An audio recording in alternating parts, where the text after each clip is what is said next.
కాబట్టి మేమే వస్తామన్న ఉత్సాహంతో బీఆర్ఎస్ పార్టీ ఇలా 3 పార్టీలు పోటీ పడుతున్న పరిస్థితుల్లో ఎస్పెషల్లీ దీని గురించి బీఎస్పీ అలాగే బీఆర్ఎస్ పొత్తు గురించి చెప్పాలి అంటే ఏం చెప్తారు? ప్యానల్ మిత్రులకు యోయో ప్రేక్షకులకు గుడ్ ఈవినింగ్ అండి. ప్రధానంగా ఫస్ట్ ప్రయారిటైజ్ తమ్ముడు అన్నట్టుగా బీజేపీ పరివార్ పార్టీ అని అంటే వాళ్ళ ఎన్డీఏ కూటమి ఏదైతుందో ప్రాంతీయ పార్టీలతోని సహేతుకమైనటువంటివి జత కాబట్టి ప్రాంతీయ పార్టీలు సాధారణంగా కుటుంబమే ఉంటుంది. పక్క రాష్ట్రం తీసుకున్న జగన్ తీసుకోండి, లేకపోతే పక్క రాష్ట్రం ఉన్న డిఎంకే తీసుకోండి, అలా రకరకాల అంతకుముందు శరద్ పవార్ తీసుకోండి, లేకపోతే ములాయం సింగ్ యాదవ్ గారు తీసుకోండి. వాళ్ళు పరివార్ అంటే వాళ్ళు ఉండలేరు. ఓవరాల్గా నేను ఎగ్జాంపుల్ చెప్తున్నాను. పరివార్ అనే దానికి ఒకవేళ రాజ్నాథ్ సింగ్ గారిని ఎగ్జాంపుల్గా తీసుకుంటున్నప్పుడు ఒకటే కుటుంబంలో సోనియా గాంధీ గారు ఉంటారు, ప్రియాంక గాంధీ గారు ఉంటారు, రాహుల్ గాంధీ గారు ఉంటారు. మరి వీళ్ళు పరివార్ కనిపిస్తలేదా? అంటే పరివార్ అనే దానికి ప్రాంతీయ పార్టీలకు ఉండేటువంటి ఆలోచన విధానం వేరుంటుంది. ఉదాహరణకు కేసీఆర్ గారు. అరే నెక్స్ట్ వచ్చేసి పెట్రోలు అంటే సామాన్య ప్రజలపైన భారం పడకుండా ఉండాలి అని అంటున్నారు. నిజంగా కాంగ్రెస్ పార్టీకి కనుక చిత్తశుద్ధిగా ఉంటే ఎలక్షన్స్కి ముందు ఏదైతే కేసీఆర్ 35 రూపాయలు తీసుకుంటుండు, మోడీ 35 రూపాయలు తీసుకుంటుండు, 40 రూపాయలకే పెట్రోల్ వస్తుంది అన్నటువంటి రేవంత్ రెడ్డి గారు అధికారంలోకి వచ్చినాక తెలంగాణ రాష్ట్రంలో ఆ 35 రూపాయలు తగ్గించేసి సప్లై ఏమైనా చేస్తున్నారా? ఒకవేళ చేయాలని ఏమైనా అనుకుంటున్నారా? ఏది లేదు కదా. అంటే ప్రతిపక్షంలో ఉన్నప్పుడు ఒక తీరు, అధికారంలోకి వచ్చినప్పుడు ఒక తీరు అనేది సహజం. అంటే ప్రజలు నమ్ముతారు, నమ్మినప్పుడే మోసం చేస్తారు. నమ్మినప్పుడే ఎవరు మోసం చేస్తారు? ఇది కూడా అంటే ఏ పార్టీ అయినా కానీ, బీఆర్ఎస్ పార్టీ కానివ్వండి, కాంగ్రెస్ కానివ్వండి, ఇంకో పార్టీ కానివ్వండి. అంటే ఇప్పుడు సోదరి అన్నట్టుగా ఎన్నో హామీలు ఇచ్చారు, అవి కాంగ్రెస్ పార్టీ అమలు పరచలేదు అంటున్నారు. గతంలో బీఆర్ఎస్ పార్టీ కూడా అమలు పరచలేదు కదా. చాలా ఎలక్షన్ మేనిఫెస్టోలో పెట్టినటువంటి కొన్ని అనౌన్స్మెంట్స్ కూడా వాళ్ళు కూడా ఇగ్నోర్ చేశారు. అదేవిధంగా బీఆర్ఎస్ కాంగ్రెస్ అంటే మొన్నటికి మొన్న తెలంగాణ రాష్ట్రంలో కాంగ్రెస్ అధికారంలోకి రావడానికి గల మెయిన్ కారణం ఏంటి? కేసీఆర్ గారి మీద బీఆర్ఎస్ పార్టీ అవలంబిస్తున్నటువంటి విధానాలపైన వ్యతిరేకతతో వచ్చిన అధికారం కాంగ్రెస్ పార్టీకి. కాంగ్రెస్ పార్టీ మీద కాన్ఫిడెంట్ లేదు. ఆల్టర్నేటివ్ వాళ్ళే కనిపించారు. రేవంత్ రెడ్డి గారి నాయకత్వం కూడా కొంచెం బలంగా అనిపించింది. బీజేపీ అప్పుడు బండి సంజయ్ గారిని మార్చడమే అనుకోండి, లేకపోతే రకరకాల ఈక్వేషన్స్లో అనుకోండి. అంటే ఒక ఆల్టర్నేటివ్ ఉండి అక్కడి వ్యతిరేకత, అక్కడ వాళ్ళ మీద ఉన్న కోపం వీళ్ళ మీద ప్రేమగా టర్న్ అయింది. అంతేగాని వీళ్ళ మీద ఉన్నటువంటి కాన్ఫిడెన్స్ కాదు. సరే ఏదేమైనప్పటికీ కూడా ప్రజలు ఓట్లేసారు, ప్రజాస్వామ్యబద్ధంగా ఎన్నుకోబడ్డారు. సో వాళ్ళ క్యాల్కులేషన్ కరెక్టే. అదేవిధంగా ఇప్పుడు పార్లమెంట్ ఎలక్షన్స్కి కనుక ఆలోచించినప్పుడు ఇవాళ వీళ్ళు ఏం చేశారు, ఎంత ఫెయిల్ అయినరా, వీళ్ళ ప్రజాపాలన 6 గ్యారంటీలలో 4 ఇచ్చాము, మా ప్రజాపాలన బాగుంది అని అనే దానికంటే దేశ రాజకీయాల కోసం ఆలోచించినప్పుడు మోడీ గారు బీజేపీ పార్టీ అవలంబిస్తున్నటువంటి దేశంలో ఉన్నటువంటి మౌలిక వసతులే అనుకోండి, లేకపోతే ఒక ఇంటర్నేషనల్ అఫైర్స్లో ఒక కాన్ఫిడెన్స్ అనుకోండి, ఒక బలమైనటువంటి నాయకత్వం మోడీ గారికి అనుభవం ఉంది అనేటువంటి విషయాన్ని ఇక్కడ కంపేర్ చేస్తారు.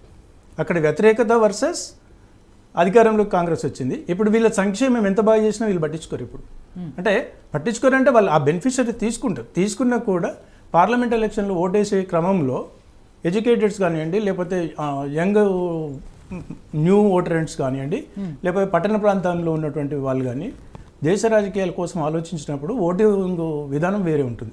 సో ఆ క్రమంలో ఆలోచించినప్పుడు బీజేపీ పార్టీకి సానుకూలంగా ఉండే అవకాశం ఉంటుంది. అదేవిధంగా ఇప్పుడు మోడీ రేవంత్ రెడ్డి గారు సోదరి అంటుంది. మోడీ రేవంత్ రెడ్డి గారు కలిస్తే తప్పేంటండి? మీరు కలవనందుకు, మీరు ఆయనను వెల్కమ్ చేయనందుకు, మీరు మీ రాష్ట్రంలో ఉన్నటువంటి ప్రజా ప్రయోజనాల కోసం మీరు ప్రశ్నించలేదు, అడగలేదు, అర్జీ పెట్టుకోలేదు, కలవలేదు, సఖ్యత లేదనే కదా ఆ రోజు కాంగ్రెస్ వాళ్ళు కానీ, లేకపోతే బీజేపీ వాళ్ళు కానీ, లేకపోతే కమ్యూనిస్టులు కానీ ప్రతి ఒక్క పార్టీ విమర్శించింది కదా. మీరు కలవరు, మీకు కొట్లాట ఏం చేయాలంటారు. మరి ఆయన ఒక సానుకూల వాతావరణంతో ఒక ప్రధానమంత్రిగా, ముఖ్యమంత్రిగా ఎన్నుకున్నాక వెళ్ళి కలిశాడు. మళ్ళీ ఒక ప్రధానమంత్రిగా అధికారిక కార్యక్రమాల్లో పాల్గొంటున్నప్పుడు ఆయన పోయి కలవడం తప్పెట్లు అవుతుంది. We should appreciate Revanth Reddy గారిని. అంటే ఎప్పుడు ఇక మీరు కొట్లాడుకున్నారని వీళ్ళు కొట్లాడుకోవాలి, వీళ్ళు కొట్లాడుకున్నారని ఇంకోరు కొట్లాడుకోవాలి, అది కాదు కదా. ఒక ప్రజాస్వామ్యంలో ఎలక్షన్లు అయ్యేంత వరకే వాళ్ళు ఆ విధానం ఉండాలి. ఎలక్షన్స్ అయిపోయినాక is the CM, is the PM, that అనే I should appreciate Revanth Reddy గారిని. అంటే పార్టీలకు అతీతంగా తర్వాత వాళ్ళు ఆ జర్నీ చేస్తున్నటువంటి క్రమంలో వాళ్ళకి ఏమైనా తేడాలు వస్తే అది డిఫరెంట్ ఉండొచ్చు. కానీ అది ఏమి ఊహించుకోకుండానే మొత్తం ఆయన ఏదో చేయడు, మనమేదో నేషనల్ పార్టీ మనం ఎందుకు అగెనిస్ట్గా ఉండాలి, లేకపోతే రాహుల్ గాంధీ గారు వద్దన్నారా, ఇవన్నీ నెగిటివ్ ఆలోచించదు. ఒక అధికారికంగా రేవంత్ రెడ్డి గారు ఒక 4.5 కోట్ల జనాలకు రిప్రజెంటేటివ్ ఉన్నప్పుడు ఈ షుడ్ గో దే. ఇప్పుడు ఆయన అర్జీ పెట్టుకుంటున్నాడు అంటే సభాముఖంగా కొన్ని రిక్వెస్ట్ పెట్టుకుంటున్నప్పుడు ఆ రిక్వెస్ట్లో కొన్ని కూడా కన్సిడర్ చేయకపోతే రేపు మోడీ గారికి చెడ్డ పేరు వస్తుంది కదా, రేవంత్ రెడ్డి గారికి అక్కడ ఒక పాజిటివ్ క్రియేట్ అవుతుంది కదా. ఆ కోణంలో ఆలోచించకుండా వాళ్ళు ఏదో కలిసిపోయినారు వీళ్ళేదో కలిసిపోయినారు అని అంటున్నారు. అయితే ఆర్ఎస్ ప్రవీణ్ గారి విషయంకి వచ్చారు అంటే ప్రతి విషయానికి కులాలు మతాలు ఎందుకు అడ్డు పెడతారు? ఆర్ఎస్ ప్రవీణ్ కుమార్ గారు ఒక బహుజన సమాజ్ పార్టీ దానితో వచ్చింది.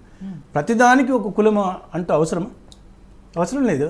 కానీ గతంలో ఆర్ఎస్ ప్రవీణ్ గారు అధికారికంగా ఉన్నప్పుడు ఆయన చేసినటువంటి కొన్ని తప్పిదాల వల్ల ఆయనకు గుణపడడం మాయావతి గారి దగ్గర నుండి నేర్చుకోవాలి. ఆయన వాస్తవానికి మాయావతి గారు ఉత్తరప్రదేశ్లో ఏం చేశారు, ఒక పార్టీ అనేది ఈరోజు ప్రస్తుతం కులమొద్దు మతమొద్దు అని అనుకుంటూనే కులాల ప్రాతిపదికనే మనం పార్టీలు నడిపే పరిస్థితి లేదు. అది బ్యాక్ ఎండ్ ఏమైనా నడుస్తే కొంత ఇన్ఫ్లుయెన్స్ అవుతాయి. బట్ పార్టీనే కులాల ప్రాతిపదికన నడిస్తే నీకు ఏ ఒక్క కులము ఓట్లు వేయరండి. ఇప్పుడు ఓసీలు వేయలేదు అనుకోండి, అధికారంలోకి వస్తారా? అదే ఓసీ వాళ్ళు పార్టీ పెట్టుకుంటారు అనుకోండి, బీసీ వాళ్ళు వేయకపోతే గెలుస్తారా? గెలవలేరు కదా.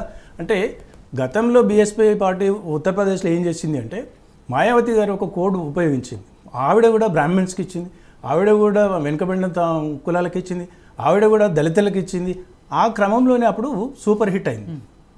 ఆ తర్వాత గెలిచిన తర్వాత కూడా మళ్ళీ ఆ ముసుగులో నుండి ఆమె బయటికి పోకపోవడం వల్ల షేర్ మార్కెట్ గ్రాఫ్ లాగా ఎక్కడి నుండో అధికారంలోకి వచ్చిన ఆమె కనీసం సీట్ లేని పరిస్థితి అక్కడికి వచ్చింది. అది ప్రధానమైనటువంటి ఫెయిల్యూర్. అయితే ఆర్ఎస్ ప్రవీణ్ కుమార్ గారు అధికారంలో ఉండి కూడా అంటే మేము హిందువులను మేము గౌరవించము, హిందూ మతాలు జయించము అని కొన్నిట్లో ఎప్పుడైతే ఆయన అధికారిక పోస్ట్లో ఉండి కూడా కొన్ని మీటింగ్స్కి అటెండ్ అయ్యి అటువంటి అనౌన్స్మెంట్లు చేసి అటువంటి ప్రామిసెస్ చేపించి అటువంటి కమిట్మెంట్ తీసుకున్నటువంటివి కూడా చాలా వైరల్ అయినాయి. అది ఆయన మీద నెగిటివ్ ఉంది. నెక్స్ట్ అప్పుడు కూడా ఉన్నటువంటి పరిస్థితుల్లో ఆర్ఎస్ ప్రవీణ్ కుమార్ గారు చాలా అత్యంత పేదరికం నుండి వచ్చినటువంటి వ్యక్తి. ఒక అత్యున్నతమైనటువంటి పదవిలో అధికారికంగా ఉండి గురుకుల పాఠశాలకు ఉన్నప్పుడు ఒక సెక్రటరీ కదా, ఓకే. అయితే ఒక 6 రూపాయలు లేనప్పటి నుండి 600 కోట్ల రూపాయలకు నేను సంతకం పెట్టగలుగుతున్నా అంటే బహుజనులకు పిల్లలకు చదువుకుంటే బాగుపడతారు, వాళ్ళు డెవలప్ అవుతారు అనేటువంటి ఒక క్రమంలో ఇంటర్వ్యూ ఇచ్చినటువంటి సందర్భంలో ఆ రోజు కూడా ప్రభుత్వ వ్యతిరేకత ఓటు ఏదో రకంగా చీలిపోవాలని ఆర్ఎస్ ప్రవీణ్ కుమార్ గారినే ఆ రోజు కేసీఆర్ గారు తెర మీదకి తీసుకొచ్చిండు అనేటువంటి విమర్శలు వచ్చినాయి. ఇవాళ దానికి మీరు క్లారిటీ వచ్చేసి అంటే ఇవాళ మొన్నటి వరకు నిరుద్యోగులు ఆర్ఎస్ ప్రవీణ్ కుమార్ గారు, కోదండరామ్ గారు ఇట్లా వాళ్ళు వెళ్ళిపోయి నిరుద్యోగులు గ్రూప్ 4 అంటే అందులో నేను కూడా కొంత భాగస్వామిని. అయితే నిరుద్యోగులకు ఎగ్జామ్స్ పోస్ట్పోన్ చేయాలన్నా, ఎంట్రన్స్లు పోస్ట్పోన్ చేయాలన్నా, ఎగ్జామ్స్ పోస్ట్పోన్ చేయాలన్నా, నెక్స్ట్ కోర్టుల కేసులు వేయాలన్నా వీళ్ళందరూ పార్టిసిపెంట్సే. మరి మొన్నటి వరకు నిరుద్యోగుల కోసం మాట్లాడిన వ్యక్తి మరి ఇవాళ ఏమని చెప్తాడు పార్లమెంట్ ఎలక్షన్స్లో? అంటే ఏ కోణం నుండి మళ్ళీ అసలు డైజెస్ట్ అయితే లేదు కొంతమంది నిరుద్యోగులకు. ఇప్పుడు ఎక్కడ పోవాలి అంటే నిన్నటి వరకు దొంగ అయినోడు, నిన్నటి వరకు మోసం చేసిన వ్యక్తి, నిన్నటి వరకు అన్యాయం చేసిన వ్యక్తి మళ్ళీ ఇవాళ ఏ కోణంతో పోయి ఏ కారణం చేత పోయి వాళ్ళకి మళ్ళీ ప్రజలకు చెప్తారు? అంటే ఇవాళ దళితులను బహుజనవాదమనో లేకపోతే అట్టడు వాళ్ళు అనో లేకపోతే నువ్వు చదువుకున్నోడు అనో ఉద్యోగస్తుడు అయినా ఏదున్నా కూడా మళ్ళీ చివరికి ఈక్వేషన్సే ఉన్నాయి కదా. అంటే లాభాలు నష్టాలు బెరీజ్ చేసుకొని పోతుంది కదా. అంటే ఇక్కడ నిబద్ధత అనేది ఎక్కడ లేదు. ఇప్పుడు ఆర్ఎస్ ప్రవీణ్ కుమార్ గారు ఉన్నటువంటి మా గ్రూప్లో కూడా ఉంటారు. వాళ్ళు ఏమంటారంటే రాష్ట్ర రాజకీయం వేరు, దేశ రాజకీయం వేరు. రాజకీయాలకు ప్రస్తుతం అనుకూలమైనటువంటి పరిస్థితులను ఎదుర్కోవాలి. అంటే ఇవాళ కోనప్ప కూడా ఆయన మారుతుంది కాబట్టి ఈయనకి వచ్చిండు, ఈయన వచ్చిండు కాబట్టి ఇంకోటి పోతాడు. అంటే వాట్ ఈస్ ద డిఫరెన్స్? వేరే పార్టీలకు చదువురాని వాళ్ళకు చదువుకున్నోడికి లేకపోతే కంప్లీట్గా స్వార్థం గతంలో ఒక 10 ఏళ్ళు 20 ఏళ్ళు అధికారం అనుభవించినోడికి నీకు తేడా డిఫరెన్స్ లేదు కదా. ఇది ఆర్ఎస్ ప్రవీణ్ కుమార్ గారిని ప్రశ్నిస్తున్నటువంటి వేల ప్రశ్నలు అవి.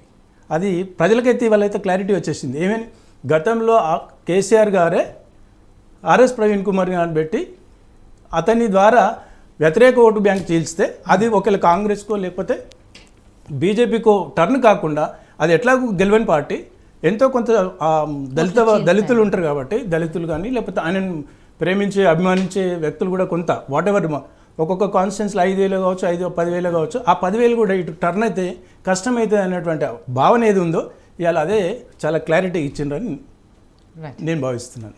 సో విజిత్ గారు, మోడీ గారు విశ్వగురు, ఈ దేశాన్ని కాపాడేది మోడీ గారే అనే నమ్మకంతో ఒక నిమిషం, సారీ టు ఇంటర్. ఇప్పుడు విజిత్ గారు అన్నారు ఏమని, మోడీ గారు మీరు మోడీ గారే అంటే మోడీ గారికి ఇమేజ్ ఉంది కాదంటలేదు, కేవలం మోడీ అనేకుండా మీరు బీజేపీ మోడీ అంటేనే బాగుంటుంది. ఎప్పుడు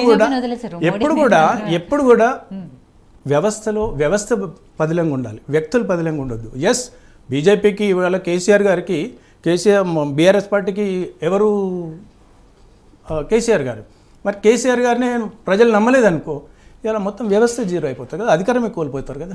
ఇవాళ రేవంత్ రెడ్డి గారు లేకపోతే సోనియా గాంధీ గారు, గతంలో కూడా సోనియా గాంధీ లేకపోతే రాహుల్ గాంధీ రాజీవ్ గాంధీ అనుకున్నప్పుడు వ్యక్తులు ప్రధానమైనప్పుడు కుప్పకూలిపోతారు ఎవరైనా. అది నడుస్తుండొచ్చు, ఒక 10 ఏళ్ళు 20 ఏళ్ళు 30 ఏళ్ళు నడుస్తుండొచ్చు, బట్ ఇట్ ఈస్ నాట్ అనే కంటిన్యూస్లీ. అంటే వాళ్ళకే అది బాగుండదు. మీరు ఎప్పుడైనా ఉచ్చరించినప్పుడు, మీరు ఎప్పుడైనా చెప్పాలనుకున్నప్పుడు మా మోడీ బాగుంటారు, మా మోడీ చేస్తున్నాడు, మా మోడీ మీద నమ్మకంతో పాటు మా బీజేపీలో అట్లా ఉంది, మా బీజేపీ నాయకత్వం అట్లా ఉందని చెప్తే బాగుండేదని నేను అంటాను. రైట్. విజిత్ గారు, ఇదే మోడీ గారు విశ్వగురు అంటున్నారు, ఆయనే దేశాన్ని కాపాడే వ్యక్తి అని.